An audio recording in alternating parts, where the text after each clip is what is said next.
The book of Colossians, chapter 3.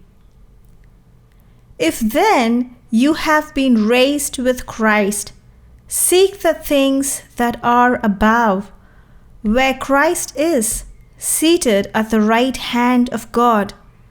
Set your minds on things that are above, not on things that are on earth.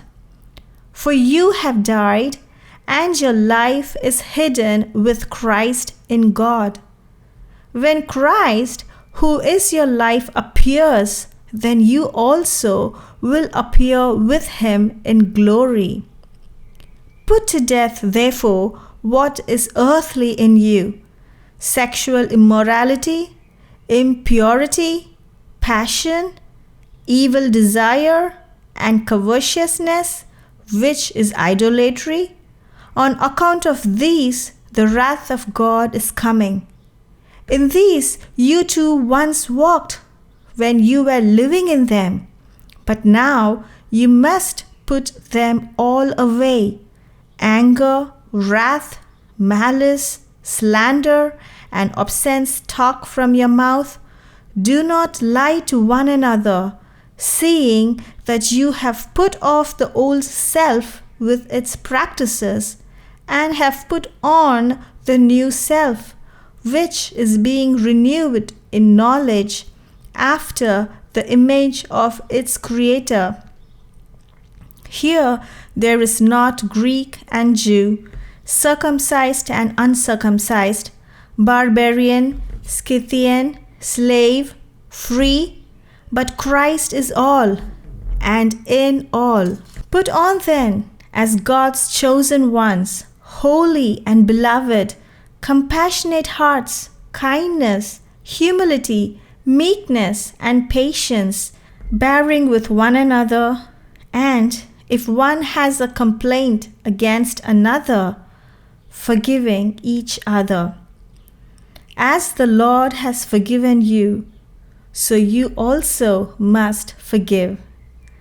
And above all these, put on love, which binds everything together in perfect harmony.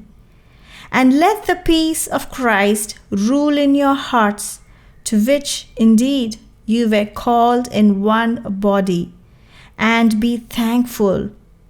Let the word of Christ dwell in you richly, teaching and admonishing one another in all wisdom, singing psalms and hymns and spiritual songs with thankfulness in your hearts to God. And whatever you do, in word or deed, do everything in the name of the Lord Jesus, giving thanks to God the Father through him. Wives, submit to your husbands as is fitting in the Lord. Husbands, love your wives, and do not be harsh with them. Children, obey your parents in everything, for this pleases the Lord. Fathers, do not provoke your children, lest they become discouraged. Slaves, obey in everything those who are your earthly masters, not by way of eye service as people pleasers, but with sincerity of heart, fearing the Lord. Whatever you do, work heartily as for the Lord and not for men, knowing that from the Lord you will receive the inheritance as your reward. You are serving the Lord Christ. For the wrongdoer will be paid back for the wrong he has done, and there is no partiality.